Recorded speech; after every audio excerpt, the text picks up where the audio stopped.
সুপ্রিয় দর্শক বন্ধুরা, আসসালামু আলাইকুম। সবাই কেমন আছেন? আশা করছি যে যেখান থেকে দেখছেন অনেক অনেক ভালো আছেন। দর্শক বন্ধুরা, ফাইনালি গতকাল Realme 10 এই ফোনটি অফিসিয়ালি লঞ্চ হয়েছে গ্লোবাল মার্কেটে। ফোনটি সারপ্রাইজলি 5টি ভেরিয়েন্টে লঞ্চ হয়েছে, যার বেস ভেরিয়েন্টের প্রাইস রাখা হয়েছে $229 এবং একেবারে আপার ভেরিয়েন্টের প্রাইস রাখা হয়েছে $299। আর ফোনটির হাইলাইটেড বিষয় হচ্ছে এই ফোনে থাকছে MediaTek Helio G99 চিপসেট এবং এছাড়াও থাকছে 50 মেগাপিক্সেলের ক্যামেরা। পাশাপাশি ফোনটির ডিজাইনটাও কিন্তু ওভারঅল ভালোই করা হয়েছে। সো সব কিছু মিলে এই ফোনটি আসলে কেমন হবে, আর ফোনটি যেহেতু অলরেডি গ্লোবাল মার্কেটে লঞ্চ হয়েছে, সেহেতু এই ফোনটি আমরা বাংলাদেশ সহ ইন্ডিয়ান মার্কেটে কবে পাবো এবং এর দামই বা কেমন হতে পারে, এই সবগুলো প্রশ্নের উত্তর থাকবে আজকের এই ভিডিওতে। তবে একটি কথা না বললেই না, আপনারা যারা আমাদের চ্যানেলে নতুন রয়েছেন চ্যানেলটি সাবস্ক্রাইব করে পাশে থাকবেন, আর ভিডিওটি ভালো লেগে থাকলে ভিডিওতে একটি লাইক দিবেন। ডিজাইন এবং বিল্ড কোয়ালিটি নিয়ে যদি আমরা কথা বলি, তাহলে এই ফোনটির ব্যাক সাইডে এবং ফ্রেমে থাকছে প্লাস্টিক, তবে ব্যাক সাইডে থাকছে দুইটি ক্যামেরা। ব্যাক সাইডে ব্যবহার করা হয়েছে গ্লসি ফিনিশিং, যার কারণে দেখলে মনে হয় ফোনটির ব্যাক সাইডে গ্লাস ব্যবহার করা হয়েছে। আর ফ্রেম থাকছে একেবারে ফ্ল্যাট, এর কারণে ফোনটিকে দেখতে সুন্দর লাগছে। এই ফোনটা যথেষ্ট স্লিম এবং লাইট ওয়েট, এর কারণে এক হাতে এই ফোনটি আপনারা খুব ভালোভাবে ব্যবহার করতে পারবেন। আর পোর্টস অ্যান্ড বাটন হিসেবে এই ফোনটির ডান সাইডে থাকছে পাওয়ার বাটন এবং ভলিউম আপ ডাউন বাটন, আর পাওয়ার বাটনটা ফিঙ্গারপ্রিন্ট সেন্সর হিসেবে ব্যবহার হবে। এবং উপরের দিকে থাকছে সেকেন্ডারি নয়েজ ক্যান্সেলেশন মাইক্রোফোন।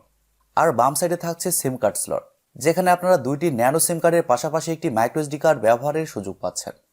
এবং একেবারে নিচের দিকে থাকছে 3.5 millimeter headphone jack, type C slot, microphone এবং স্পিকার গ্রিল। ওভারঅল এই ফোনটিতে সব ধরনের পোর্টস অ্যান্ড বাটন আপনারা পেয়ে যাচ্ছেন। এই ফোনটির সামনে আসলে আপনারা পেয়ে যাচ্ছেন একটি ফুল ভিউ ডিসপ্লে, যার উপরের অংশে বাম সাইডে পাঞ্চলের মাধ্যমে বসানো থাকছে সেলফি ক্যামেরাটি।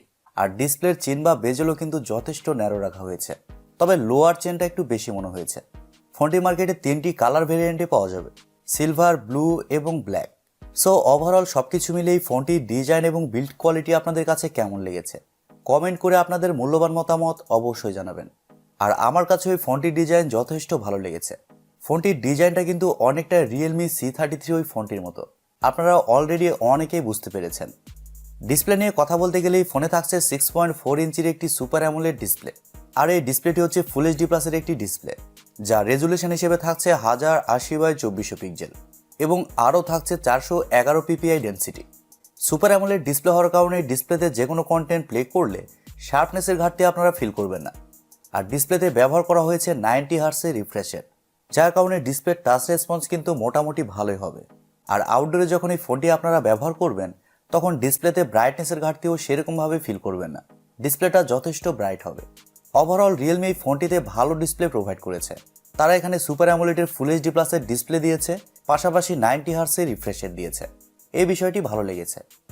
ফোনটির সফটওয়্যার এবং পারফরমেন্স নিয়ে যদি আমরা কথা বলি, তাহলে এই ফোনে থাকছে Android 12, যার ব্যাকএন্ডে থাকছে Realme UI 3.0। আর রিয়েলমির ইউআইয়ের কিন্তু অপটিমাইজেশন খুবই ভালো, এর কারণে রিয়েলমির ফোনগুলো ডে টু ডে ইউজ করার জন্য খুবই ভালো হয়। ফোনটিতে চিপসেট হিসেবে থাকছে MediaTek Helio G99, যা একটি 4G চিপসেট। আর এই চিপসেটটা মূলত 6 ন্যানোমিটার আর্কিটেকচারে তৈরি করা একটি Octa-core প্রসেসর। এই চিপসেটকে আপনারা MediaTek Helio G95 থেকে কিছুটা আপগ্রেড বলতে পারেন। সাথে এখানে জিপিইউ হিসেবে থাকছে Mali G57 MC2। এর কারণে যে কোনো হাই লেভেলের গেমস মিডিয়াম টু হাই সেটিংসে আপনারা ইজিলি খেলতে পারবেন। মিডিয়াম সেটিংসে গেমস খেলার সময় কোনো ধরনের ল্যাগ বা ফ্রেম ড্রপ ফিল করবেন না। তবে হ্যাঁ, হাই সেটিংসে যদি গেমস খেলতে চান, সেক্ষেত্রে ল্যাগ বা ফ্রেম ড্রপ কিছুটা ফিল করবেন, তবে একেবারে বেশি না। আর এছাড়াও মাল্টিটাস্কিং সহ অন্যান্য কাজ এই ফোনটিতে আপনারা খুব ভালোভাবে করতে পারবেন। রিসেন্ট কিছুদিন আগে Vivo V25e ওই ফোনটিতে MediaTek Helio G99 চিপসেট ব্যবহার করা হয়েছে। আর এছাড়াও TechTube 4 Pro ওই ফোনটিতেও কিন্তু সেম চিপসেট ব্যবহার হয়েছে। এই চিপসেটের রেজাল্ট খুবই ভালো। আর 6 ন্যানোমিটার আর্কিটেকচারে তৈরি হওয়ার কারণে ফোনটিতে ব্যাটারি ব্যাকআপও খুবই ভালো পাওয়া যায়। আর এই চিপসেটের আরেকটি ভালো ব্যাপার হচ্ছে চিপসেট যুক্ত ফোনে আপনার লং টাইম কাজ করলেও ফোনটি খুব বেশি গরম হয় না। প্রথমে বলেছি এই ফোনটি 5টি ভেরিয়েন্টে লঞ্চ হয়েছে, 4GB RAM, 64GB ROM এবং 4GB RAM 128GB ROM। তারপরে থাকছে 6GB RAM 128GB ROM এবং আরও থাকছে 8GB RAM 128GB ROM। আর সবশেষে থাকছে 8GB RAM 256GB ROM, যার স্টোরেজ টাইপ হিসেবে থাকছে UFS 2.2 এবং র্যাম টাইপ হিসেবে থাকছে LPDDR4X। তবে আমি আবারও বলছি, এই ফোনটিতে আপনারা মাইক্রোএসডি কার্ড ব্যবহারের সুযোগ সুবিধা পেয়ে যাচ্ছেন। ক্যামেরা সেকশন নিয়ে কথা বলতে গেলে এই ফোনটির ব্যাক সাইডে থাকছে দুইটি ক্যামেরা, যার মেইন সেন্সর হিসেবে থাকছে 50 মেগাপিক্সেলের একটি ওয়াইড সেন্সর এবং সেকেন্ডে থাকছে 2 মেগাপিক্সেলের আরও একটি সেন্সর। তবে আমার মনে হয় এখানে 2 মেগাপিক্সেলের সেন্সর না দিয়ে মিনিমাম 8 মেগাপিক্সেলের একটি আলট্রা ওয়াইড সেন্সর দিলে আর একটু বেটার হতো। যাই হোক, ফোনটির ব্যাক ক্যামেরার ফিচার হিসেবে থাকছে এলইডি ফ্ল্যাশ, এইচডিআর, প্যানোরামা। তবে ব্যাক ক্যামেরা দিয়ে আপনারা শুধুমাত্র 1080p-তে 30 fps শুট করতে পারছেন। তবে মিডিয়াটেক হিলিও G99 এই চিপসেটটা কিন্তু 4K সাপোর্ট করে, সেক্ষেত্রে ক্যামেরাতে 4K অপশনটা দিয়ে দেওয়া প্রয়োজন ছিল। আর ফোনটিতে সেলফি ক্যামেরা হিসেবে থাকছে 16 মেগাপিক্সেলের একটি সেলফি ক্যামেরা, যদিও এটি 100% শিওর না। আর সেলফি ক্যামেরার ফিচার হিসেবে থাকছে এইচডিআর এবং প্যানোরামা। আর সেলফি ক্যামেরা দিয়েও আপনারা শুধুমাত্র 1080p-তেই শুট করতে পারছেন। ফটো কোয়ালিটির কথা বলতে গেলে এই ফোনটির ব্যাক ক্যামেরার মেইন সেন্সরের ফটো কোয়ালিটি ভালো হবে। এবার আসলে আমাদের দেখার পালা, বাংলাদেশ সহ ইন্ডিয়ার ওয়েদারে এই ফোনটির ফটো কোয়ালিটি এবং ভিডিও কোয়ালিটি কতটা বেটার হয়। ফোনটিতে ওয়াইফাই, ব্লুটুথ, জিপিএস এর মতো আরও অনেক ফিচার পেয়ে যাচ্ছেন এবং ইউএসবিতে থাকছে ইউএসবি টাইপ সি 2.0।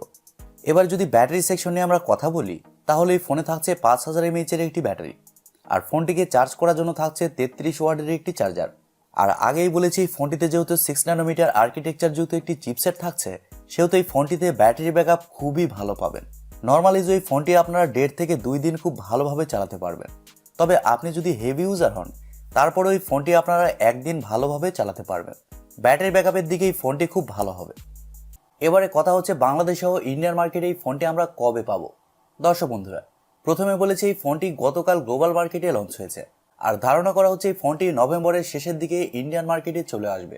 ইন্ডিয়ান মার্কেটে এই ফোনটির বেস ভেরিয়েন্টে প্রাইস হতে পারে 17 থেকে 18,000 রুপি, আর বাংলাদেশের মার্কেটে এই ফোনটির বেস ভেরিয়েন্টে প্রাইস হতে পারে 22 থেকে 23,000 টাকা। তবে বাংলাদেশের মার্কেটে যেহেতু এখন ডলারের দাম বেশি হয়েছে, সেহেতু দেশের বাজারে এই ফোনটির প্রাইস আরেকটু বেশি হতে পারে। আর বাংলাদেশের মার্কেটে এই ফোনটি ডিসেম্বরের শেষের দিকে অথবা 2023 সালের জানুয়ারি মাসের দিকে চলে আসবে। এখন কথা হচ্ছে এরকম প্রাইস পয়েন্ট এই ফোনটি আসলে কি অফার করছে। যেমন এই ফোনে থাকছে ভালো চিপসেট এবং ভালো ডিসপ্লে সেটআপ, পাশাপাশি ভালো ডিজাইন। তবে এই ফোনটিতে ক্যামেরা সেকশনে আর একটু বেটার কাজ করা প্রয়োজন ছিল, এখানে আলট্রা ওয়াইড সেন্সর থাকাও প্রয়োজন ছিল। সো সবকিছু মিলিয়ে আমার মনে হয় আপনারা যদি এরকম বাজেট সেগমেন্টে রিয়েলমির একটি পারফরমেন্স বেস ফোন নিতে চান, সেক্ষেত্রে এই ফোনটির জন্য আপনারা ওয়েট করতে পারেন। ফোনটি ওভারঅল খুবই ভালো হবে। এবার আসলে আমাদের দেখার পালা, বাংলাদেশ এবং ইন্ডিয়ান মার্কেটে এই ফোনটি কবে এবং কেমন প্রাইস পয়েন্টে লঞ্চ হয়। সো দর্শক বন্ধুরা, এই ছিল আজকের ভিডিওটি আপনাদের কাছে কেমন লেগেছে কমেন্ট করে অবশ্যই জানাবেন। আর ভিডিওটি যদি সত্যি ভালো লেগে থাকে তাহলে আমাদের চ্যানেলটি সাবস্ক্রাইব করবেন এবং পাশে থাকা বেল আইকনটি প্রেস করে রাখবেন।